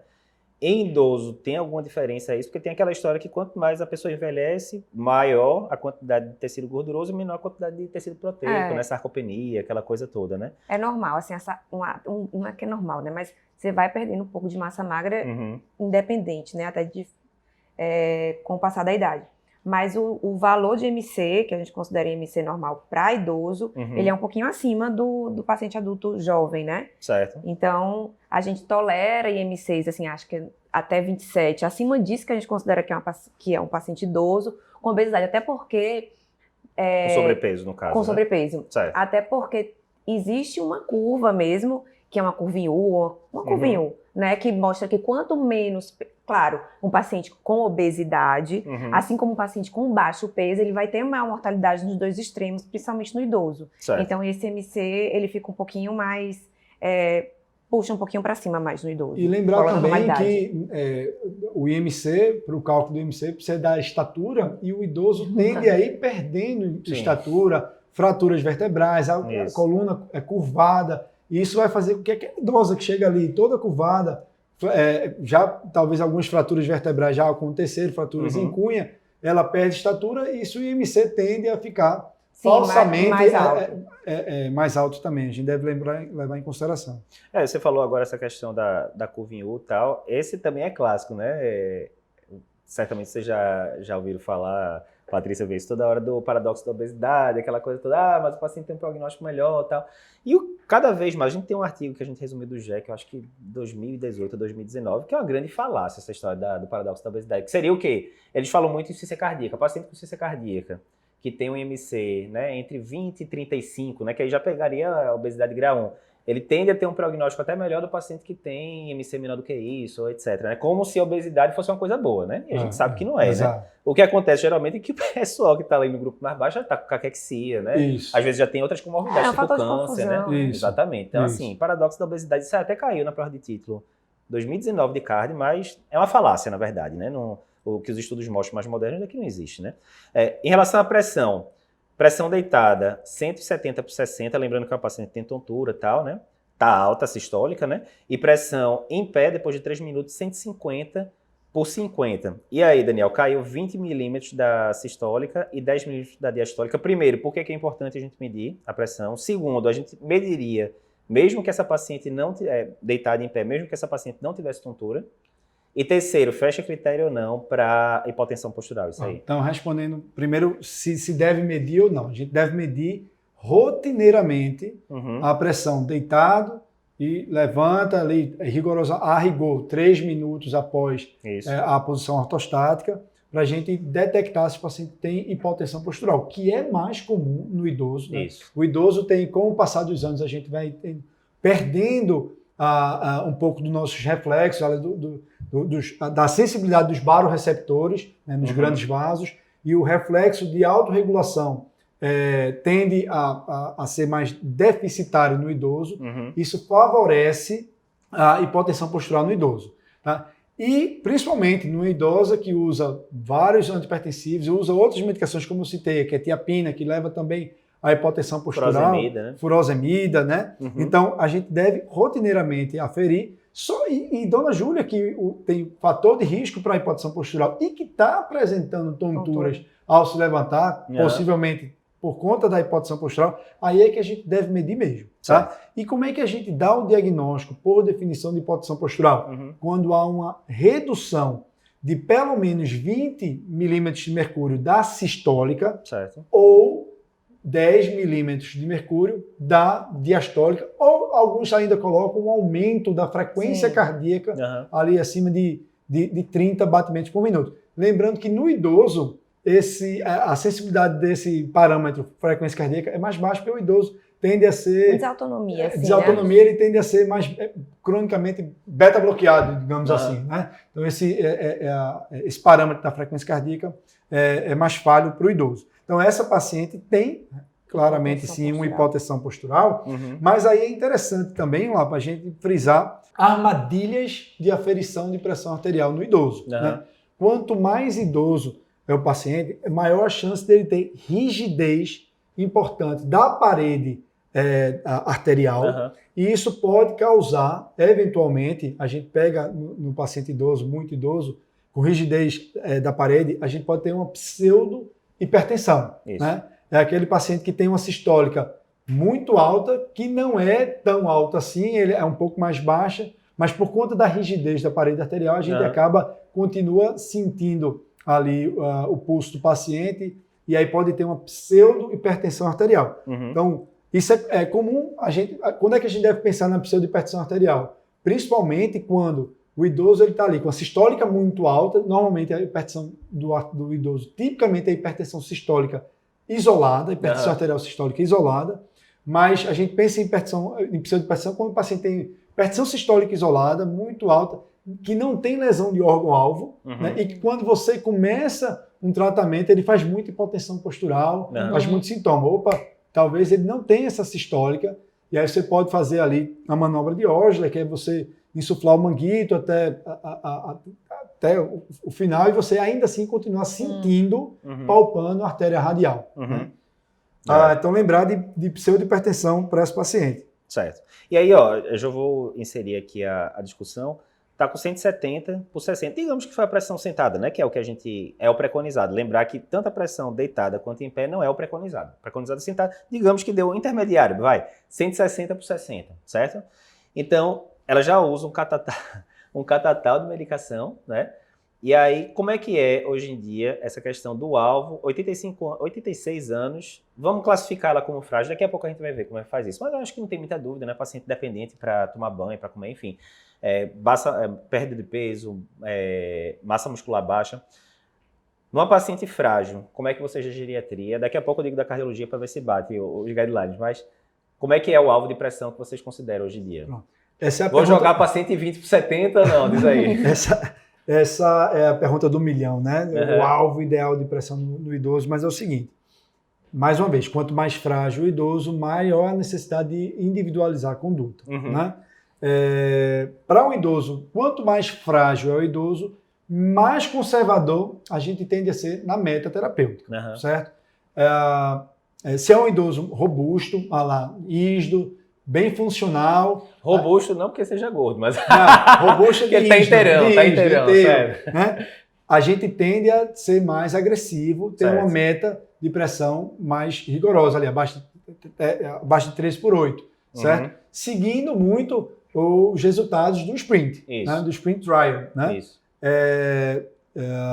O sprint, lembrando que o sprint foi um grande trial, né? Lembra aí, pessoal. Um dos maiores trials de hipertensão já publicado, foi publicado na New England, acho que em 2015, né? Por ali, 2015, e que teve uma vantagem, o sprint, para a gente da geriatria, que foi um trial que inseriu idosos e que inseriu, inclusive, alguns idosos frágeis. Teve alguns fatores, critérios de exclusão, não inseriu pacientes com demência, pacientes institucionalizados, ou seja, aqueles muito frágeis foram excluídos, mas com algum grau de fragilidade foi inserido aí. Perfeito. E aí mostrou que nesses idosos frágeis tinha benefício também se tratar de forma até um pouco mais intensiva. Só que a gente tem que fazer algumas ponderações, né? Era um paciente que estava ali num trial, estava sendo bem acompanhado, é diferente de Dona Júlia do SUS, que você vê hoje, você só vai conseguir ver daqui a 4 meses. Então, se ela fez hipotensão com o seu esquema, você não acompanhou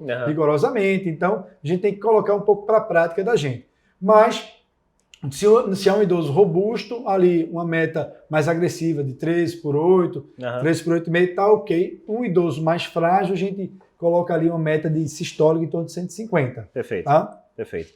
Aí, lembrando, né, você falou do sprint, né, eu acho que a primeira coisa, eu acho que lembra muito a questão de meta de glicada, né, Patrícia, para diabetes, coisa, né? né? Lembra aí, pessoal, como é que é a meta de glicada nessa situação? Se você for olhar no geralzão, uma glicada abaixo de 7 é o que a gente almeja para todos os pacientes. Para paciente muito jovem, acabou de ter o diagnóstico, paciente DM1 que vai engravidar, enfim, outra situação a gente quer que seja até mais baixa do que isso. Certo. Uma glicada de 6, né, para uma mulher jovem que quer engravidar. Certo. Mas para um paciente, não é a questão da idade, né, mas para um paciente frágil, com múltiplas comorbidades, que já teve hipoglicemia importante, que precisou de assistência de terceiros. Nesse caso, a gente tolera glicadas facilmente de 8, 8,5 até, e acha que tá excelente, sabe? Perfeito. A gente é a mesma coisa, né? Você deixa mais frouxo aquele paciente que não vai ter tanto benefício e vai ter mais malefício com as drogas. E lembrando que da questão do sprint, né, Daniel? Porque o grupo conservador era 140 de sistólica, o grupo intensivo era 120. Isso. E aí, inclusive, a gente colocou também no site, tem a subanálise de demência, inclusive, né? Mostrando que o grupo mais intensivo evoluiu menos para desfecho, inclusive de ressonância e tal. Contudo, tem aquele adendo que as diretrizes falam, tanto nacionais quanto internacionais, que a forma como era medida a pressão no sprint era um pouquinho diferente, a pessoa ficava sem ninguém na sala, né? E era um aparelho automático e tal.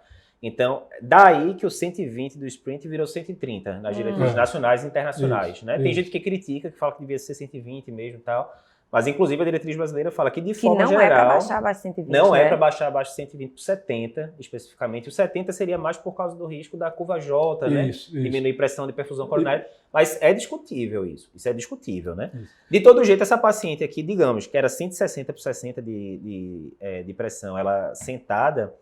Primeiro, eu acho que tem uma primeira coisa aí, que você tem que tomar cuidado que o paciente idoso tem muito efeito do jaleco branco. Ela é hipertensa, não tem dúvida, usa um catatal de medicação, está com pressão aumentada agora, mas às vezes a pressão no consultório é mais alta do que em casa. Eu já fiz esse erro no passado, o paciente estava com pressão 170 no consultório, primeira consulta, não pode de jeito nenhum, aumentei o antipertensivo, 3 dias depois a família, sincopou aqui, quando eu fui ver, estava com a pressão no hospital, usando as medicações que estava prescrito, 100 por 60. Então, claramente fez uma hipotensão ali e tal, e atrogênica, né?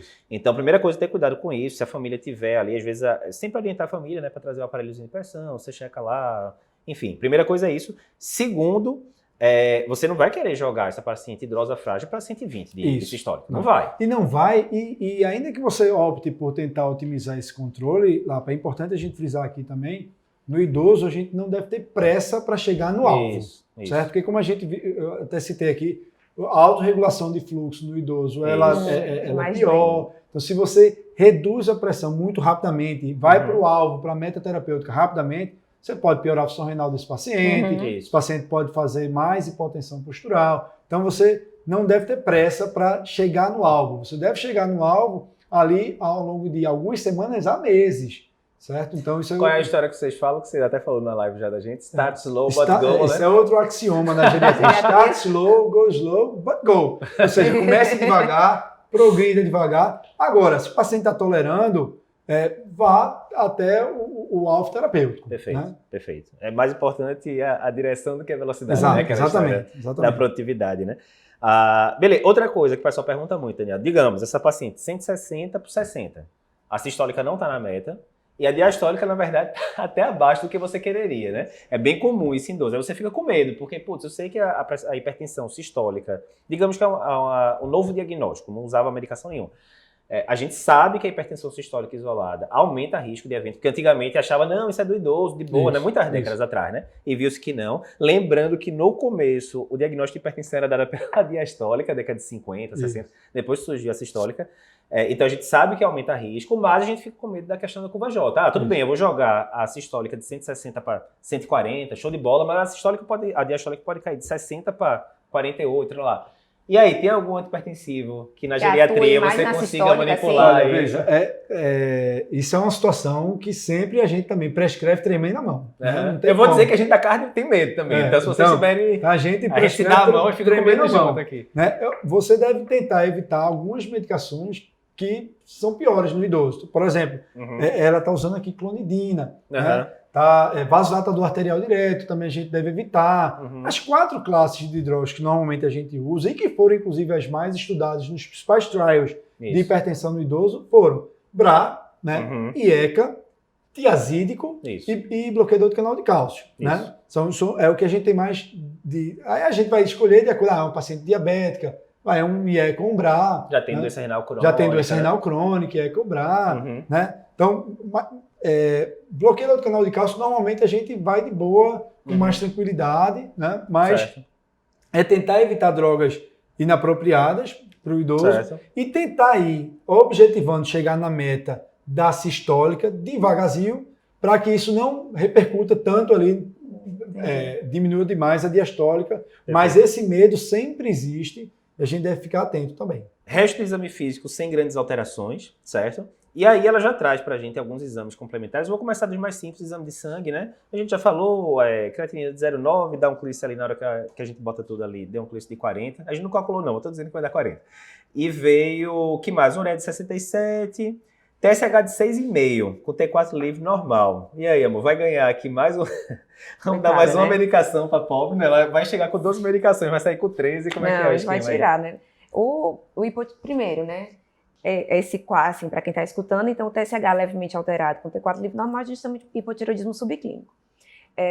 Isso é muito, muito comum no idoso. Inclusive, tem estudo que mostra que o TSH um pouquinho alto é, inclusive, um fator de longevidade. Uhum. É como se a pessoa, quando comparam grandes grupos populacionais... Isso aí é capaz de ser um paradoxo tipo paradoxo da obesidade, não? Não, mas quando eles comparam assim, quem tem um TSH mais alto para quem tem um TSH mais baixo, é como se a pessoa estivesse meio que se poupando, sabe? Não tem pra que ter esse TSH assim... Meio que uma hibernação ali. Não tem porquê, né?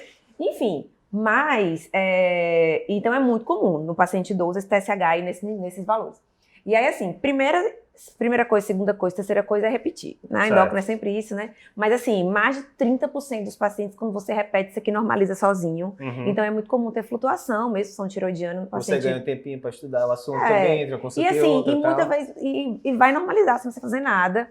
Certo. Isso vale para qualquer hipotireoidismo subclínico, não só no idoso, né? Então, a gente evita dar uma medicação, que é uma medicação crônica, para um paciente que não precisava, quando você repete, é bem normal. Uhum. Mas aí teve até um trial... Eu dei uma aula no congresso e daí fui olhar antes da gente falar aqui nesse podcast, que foi um trial especificamente na população idosa, que saiu no New England, chama Trust Trial. Foi de 2017, por aí. Certo.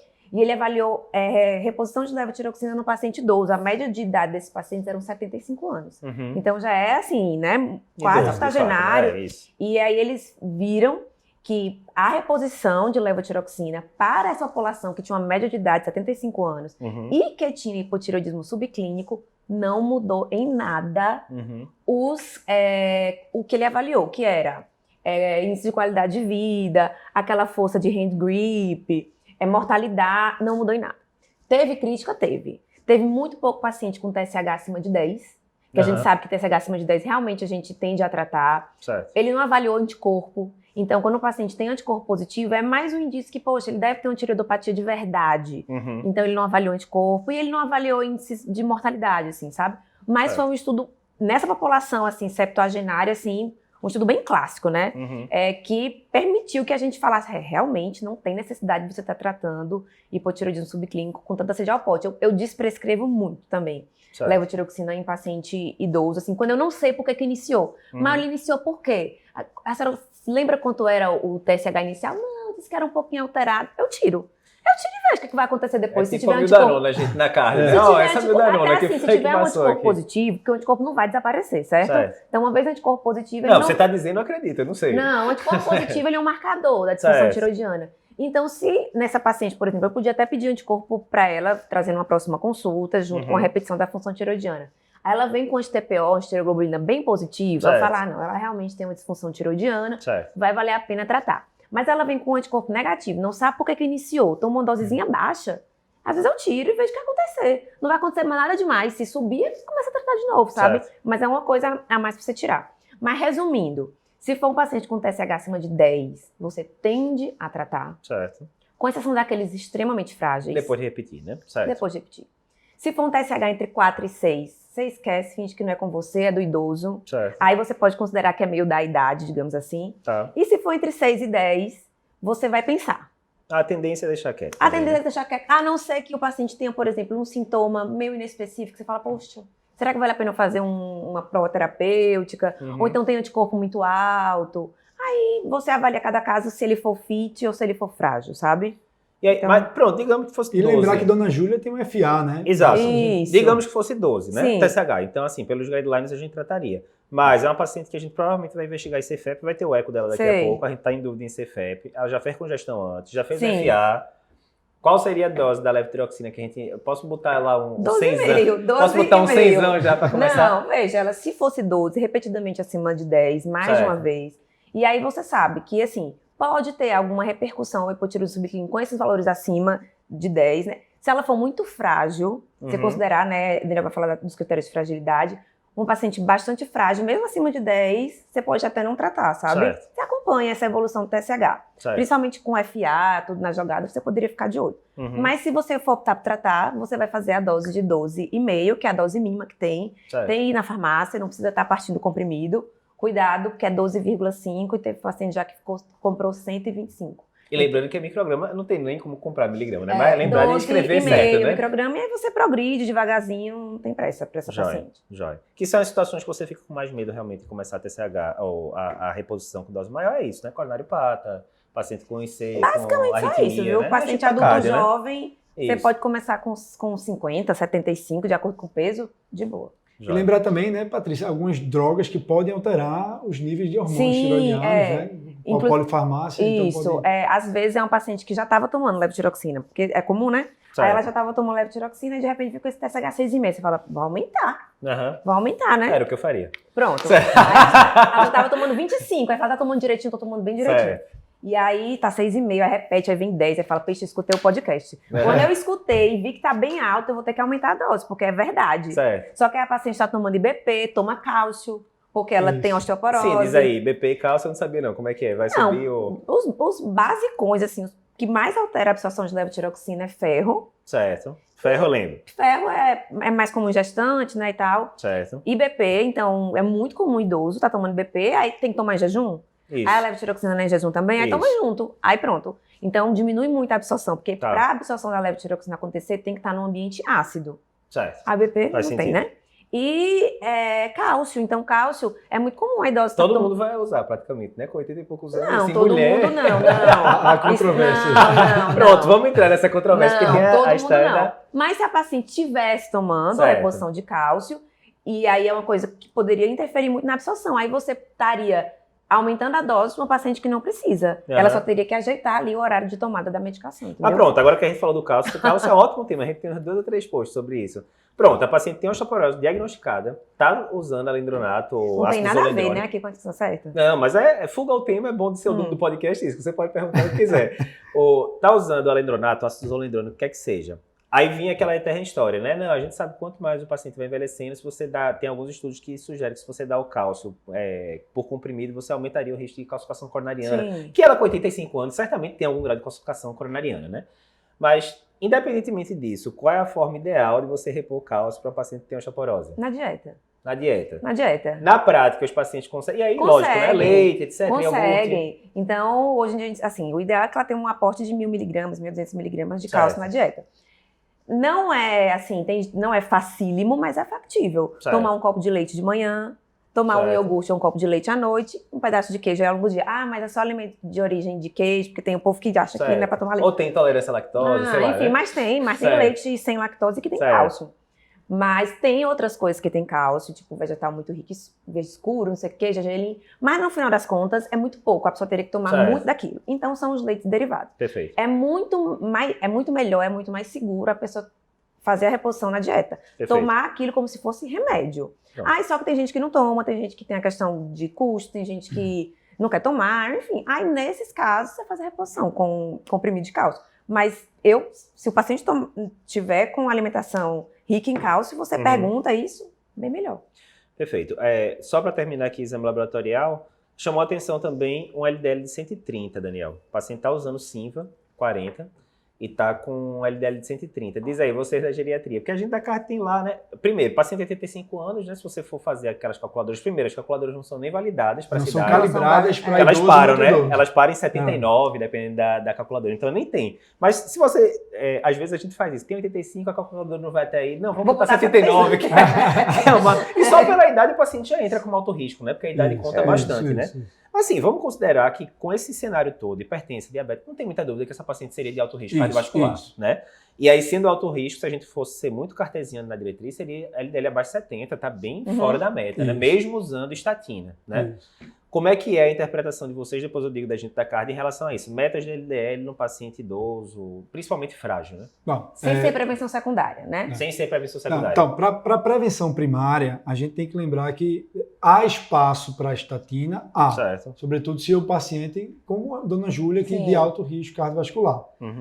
Então, normalmente, a gente vai introduzir a estatina. A gente vai fazer, e temos trabalhos, né, alguns trabalhos, temos trabalhos em andamento, né, o Preventable deve sair aí daqui a alguns anos, um grande estudo que está em andamento, que vai avaliar o benefício na prevenção primária em idosos mais idosos, certo? Então, via de regra, é um paciente de alto risco, há espaço. Eu vou fazer estatina para todo paciente de alto risco? Depende. Se for muito frágil, com expectativa de vida muito limitada, é aquela idosa, não dona Júlia ainda, mas aquela idosa já com a síndrome demencial avançada, acamada, né? Faz sentido eu fazer estatina para esse paciente? Nenhum. Né? Nenhum. Certo? Quase nenhuma medicação vai fazer sentido. Quase nenhuma medicação vai fazer sentido. Né? Pode lembrar, os idosos têm maior chance de fazer efeito colateral com estatina, miopatia, dona Júlia já deve ter uma sarcopenia, então a gente tem que ter ponderações, mas eu ainda utilizaria estatina para dona Júlia, mas sem se estressar tanto. Sem me estressar tanto, que tem que baixar para 70, adicionar ezetimiba e dose alta de estatina. Só falta mandar o inibidor do PCSK9 aí, né? Aí danou-se, né? Então, mas assim, respondendo a sua pergunta, nós fazemos estatinas, nós acreditamos sim no valor da estatina, até mesmo para prevenção primária. Só lembrar, né, um conceito importante que na geriatria a gente usa, que é o tempo de espera para benefício. O que seria isso? Você começa uma intervenção, uma medicação, quanto tempo vai levar para você começar a ter redução de desfecho? Perfeito. Isso é importante. Então, para a prevenção primária, o tempo de espera para benefício de uma estatina gira em torno de 1 a 2 anos. Isso. Para a prevenção secundária, não. A curva já começa a abrir ali com 6 meses a 1 ano, certo? Então, se é um paciente que tem uma expectativa de vida muito curta, acamada, demência avançada, expectativa de vida menor do que 1 ano, não faz sentido eu fazer para a prevenção primária uma estatina. Certo? Porque o tempo de espera para benefício é maior do que a expectativa de vida desse paciente. E, obviamente, a gente está falando em média isso, né? Porque não tem como a gente ter em bola de cristal. Não tem bola de cristal. Isso a gente usa em IC também, por exemplo. Quando você vai para o guideline, qual é o paciente que tem indicação de receber CDI como prevenção primária, né? Porque prevenção secundária, o paciente já teve morte súbita, né? Enfim. Mas prevenção primária é aquele paciente principal, paciente isquêmico, fração de ejeção menor do que 35% e que tem sobrevida maior do que 1, idealmente 2 anos. Por quê? Porque depois que você bota o CDI, é justamente isso. Demora 1, 2 anos para ele abrir a curva, né, de um grupo para o outro. Senão você botou um equipamento que custa 70, 80 mil num paciente que tem suas complicações, tipo endocardite, desconforto, etc. E que provavelmente o paciente não vai se beneficiar por causa da sobrevida mínima, né? Então é sempre relevante, né? Beleza, então a guideline de cardio é basicamente isso. Acima de 75 anos, principalmente se for paciente mais frágil, aí é meio que se vira nos 30. Você vai ter que usar o bom senso. Individualiza a conduta e compartilha a decisão. Bem, depois dos exames laboratoriais, né, traz raio-x de tórax, que não chama tanta atenção, e traz um ecocardiograma que mostra, como esperado, né, tem uma hipertrofia de ventrículo esquerdo por causa da hipertensão, fração de ejeção preservada, átrio esquerdo aumentado, insuficiência mitral discreta e tem uma disfunção diastólica tipo 2. E aí, só uma dica rápida, né? Porque muitas vezes a gente ficava em dúvida, né? Essa senhoria, digamos que seja uma disfunção diastólica tipo 1. Pronto, vamos botar ainda mais dúbio, né? E aí, essa paciente tem ou não ICFEP, né? Já fez congestão na internação, mas hidrataram muito ela. Já fez FA, é idosa, caucasiana, mulher, todos os fatores de risco, diabetes, todos os fatores de risco para ICFEP. Mas muitas vezes a gente falava, tipo, disfunção diastólica tipo 1. E aí, tem ou não tem? Porque a disfunção diastólica tipo 1 em idoso é comuníssimo, né? Isso. Então, só lembrar que a diretriz nova, que saiu agora maio para junho de 2021, já coloca 2 scores que a gente pode usar, o REFPEF e o REFAPEF. Enfim, que aí a gente usa vários critérios ali do ECO, né, mais objetivos, e se você ficar em dúvida, ainda pode complementar com o BNP, ou NT-proBNP, e aí você tem uma pontuação, tipo score de Wells, né, esses scores todos que a gente usa.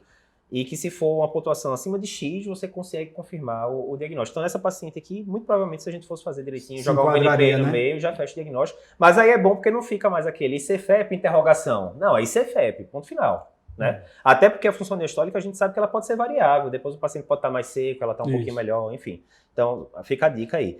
Agora vê, Daniel, a pergunta que o pessoal mais faz quando a gente está falando assim de paciente muito idoso, que você está pensando em fragilidade, como é que eu vou diagnosticar de forma objetiva a fragilidade nesse paciente, sem ser só dando aquela olhada assim e dizer, eu acho que é. Beleza, vamos lá.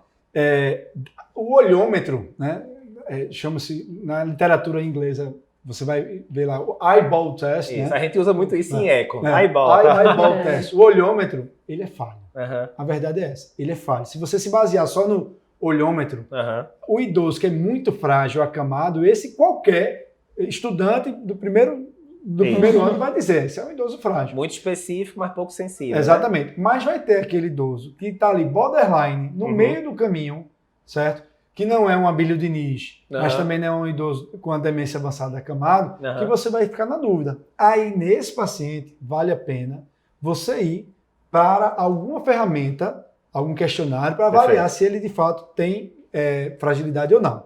O problema de fragilidade é que a gente tem inúmeras ferramentas já publicadas, e quando a gente tem muita ferramenta, isso vale para quase toda a medicina, é porque nenhuma delas é 100% certeira. Existem dois modelos, o modelo fenótipo frágil e um outro modelo que é de um índice de fragilidade, que avalia vários parâmetros, mas na prática, o que eu, Daniel, uso muito é uma ferramenta de rastreio, que eu gosto muito, que é o Frail. A Frail é uma ferramenta que é um acrósticozinho, né? Que é frágil em inglês. Frágil em inglês. F de fadiga, né? Se o paciente está se sentindo exausto, fadigado, boa parte do tempo, né? Maior parte dos dias. F. R de resistência, então se ele tem dificuldade, ele precisa de auxílio de alguém para subir um lance de escada. Certo. O A de ambulation, de andar, então ele tem dificuldade para andar uma quadra, um quarteirão. Você tem dificuldade, necessita de ajuda e de auxílio também. Não tem que medir a velocidade não, para isso. Não. O I, do Frail, I é de illness, de doenças, se ele tem 5 ou mais doenças crônicas. Dona Júlia ganha fácil. Dona Júlia já preenche fácil. E o L é de loss of weight, ou seja, perda de peso. Perda maior do que 5% ali em 6 meses.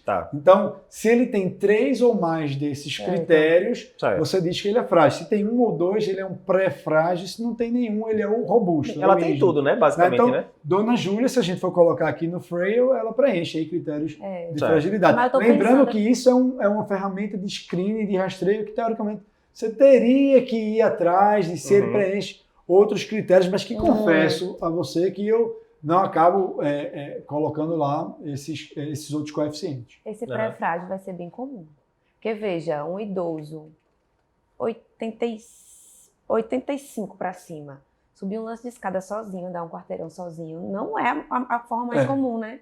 Exato. Então, muito dele vai entrar. É mais sensível, né? Porque é um rastreio, existe uma outra escala que... o rastreio é justamente para isso, para você pegar, né? Não, e vem aquela coisa, né? Uma coisa é ser normal e outra coisa é ser comum, né? Isso. É a mesma história da catarata. A catarata é normal no idoso? Não. Normal não é comum. Hipertensão sistólica isolada. Exatamente. É normal, não é? É comum, mas não Até normal. porque com os hábitos de vida que a sociedade ocidental faz hoje em dia, é muito comum você ter hábitos não saudáveis, né? Isso. Então aí vem a história, você vai colher nessa hora que você está dizendo, por exemplo, subir a escada, né? Eu me lembro que meu avô com 80 anos subia a escada rapidinho. Mas por quê? Fez exercício físico a vida inteira. Né? Aí são décadas e décadas ali de acúmulo, né? A conta chega. Isso. Em alguma hora a conta chega, né? Ainda em fragilidade, eu uso muito uma outra escala que é a Clinical Frailty Scale, é CFS, a gente da diretoria usa muito, que é basicamente uma escala que tem uma figurinha do lado, de 1 a 9, e do lado de cada número tem uma figura de um idoso que está lá correndo, ou de um idoso que está lá mais... É tipo aquela de dor, né? Que eu sempre achei péssimo, aquela escala de dor com 10 caras, pô, é tudo igual aqui. Foi o pessoal do Canadá que formulou essa escala, e ele coloca lá a figura do idoso, já com andar outra do idoso numa cama, e aí tem uma breve descrição ao lado, é a Clinical Frailty Scale. Uso muito na prática. Eu olho a figura, olho para o idoso que eu estou vendo, vejo ali, correlaciono, então CFS 6. Na próxima visita ele é um CFS 7. Agora, o bom é isso, você pode comparar, Isso. Então, eu costumo dizer para os meus residentes, toda consulta com o idoso, bota lá, CFS atual 6, 5. isso vai servir de O parâmetro. problema é que da consulta de geriatria são os 300 scores desses. Você tem que botar, né? Que é Esse é um pra problema. massa muscular, é pra minimento ou algum outro, enfim. Aí vai botando Não, mas muita é muito coisa, importante né? para você. Mas é importante. Para você É justamente importante. você falou, né? Ou escalonar ou desescalonar suas condutas, Isso, né? Sim. isso. E não tem como depender da memória, né? Porque você tá tendo Não, 10 é pacientes impossível. por ano, não Isso, tem isso. como, né? Não tem Então, como. tá lá. Normalmente eu coloco lá na minha evolução, CFS atual 6, CFS atual 7, enfim. Serve muito para ir me norteando. Perfeito. Certo? Daniel, últimas 2 perguntas. A gente falou muito de sarcopenia aqui, né? Geralmente ali, passou dos 30 anos, eu sempre digo para o pessoal, com os pacientes, né? O paciente, não, vai aparecer isso. Rapaz, passou dos 30, começa a aparecer coisa. Sarcopenia é uma delas, né? Isso. Passou de 30, já começa a perder Isso. massa muscular. Mas assim, uma coisa, mais uma vez, você vê aquele paciente acamado, que perdeu muita massa muscular, é aquela coisa, mais uma vez, muito grosseira, muito específica, mas pouco sensível. Como é que você faz na prática para avaliar a sarcopenia no consultório? Então vamos lá. As diretrizes atuais, né? Recomendo que você fique atento para ver quem é o paciente que pode ter sarcopenia. Então, quem é o paciente que pode ter sarcopenia? Dona Júlia. Está caindo, está com dificuldade, andando mais lentamente, está com dificuldade de subir um lance de escada, de carregar a sacola das compras. Então, isso, você ficou atento. Esse paciente pode ter sarcopenia. E se esse paciente é um paciente que você...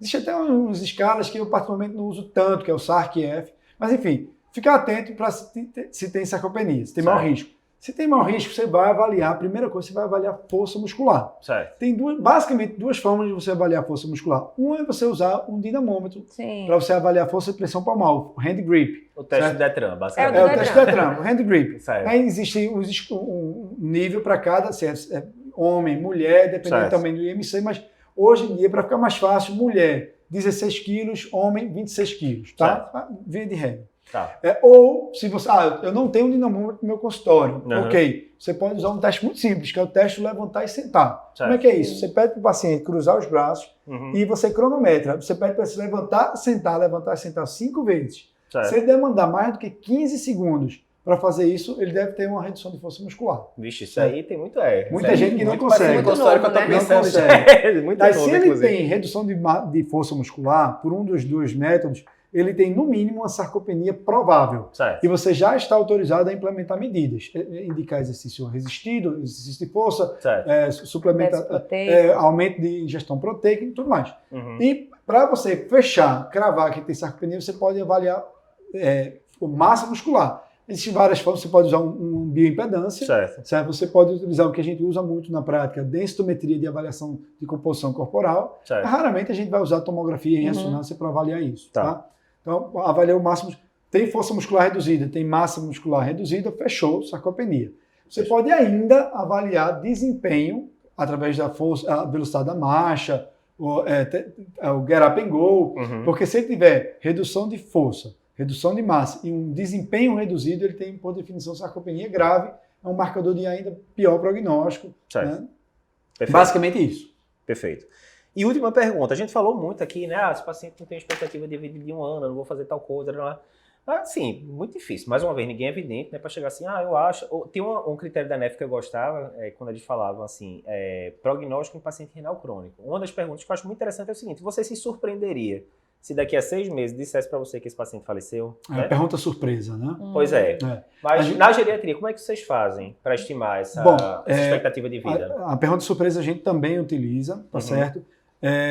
A gente leva muito em consideração o grau de fragilidade do paciente, principalmente a funcionalidade do paciente. Se o paciente é muito comprometido do ponto de vista funcional, ele tem um prognóstico ruim, mas existe, inclusive, uma ferramenta que a gente usa muito, é o ePrognosis. Você tem um aplicativo, você pode entrar lá no site, ePrognosis, foi criado através de um grande estudo multicêntrico, né, pelo pessoal lá da Universidade de São Francisco, lá na Califórnia, né, uma colega, inclusive Cláudia Suemoto, liderou esses estudos, tem um índice de Suemoto e vai colocar lá a chance desse paciente estar vivo ali dentro de 1 ano, 5 anos. Você coloca obviamente não é um dado média, né? Concreto, exato, uma bola de cristal, mas vai dar uma boa ideia, tá certo? Leve em consideração dados subjetivos, a sua impressão, leve-se em consideração para o cálculo disso. Tá? Mas é uma ferramenta que a gente usa muito, o ePrognosis. E é gratuito o acesso? É gratuito. Show de bola. Gratuito. Aí tem tanto aplicativo quanto tem site também, né? Tem no Provavelmente site, jogar no no Google, Prognósticos. beleza. Perfeito. Lembrando que eu acho que provavelmente é uma coisa que você usa, você fica com aquilo pra você, né? Obviamente, né? Você não vai usar aquilo pra falar nada pro paciente. Mas muitas vezes aquilo ali Dona Júlia, a casa caiu, vou dar aqui mais 13 meses e 7 dias. Mas, assim, você pode dar uma ideia pra família também, família. Né? Você não vai... Lógico. Mas, assim, isso ajuda muito você no processo de tomada de decisão, compartilhar essa decisão com o paciente, com a família, dizer que, olha, estou vendo que tá mais saúde mais debilitada, mais frágil, acho que possivelmente não vai tolerar tal e tal tratamento, esse tratamento tem maior chance de ser maléfico e tudo mais. Perfeito. Então, vale a pena, gente. Bem, resumo da ópera, a gente tem então uma paciente muito idosa, com várias comorbidades, como é o dia a dia, né? E a gente comentou ao longo aqui dessa discussão vários ajustes finos que a gente pode fazer, né? Tanto de metas que a gente pode ser um pouco mais liberais do que no paciente mais jovem, quanto de medicações que a gente poderia tirar, né? E de como otimizar de forma geral o tratamento dessa paciente. Mais algum comentário final aqui para a gente fechar?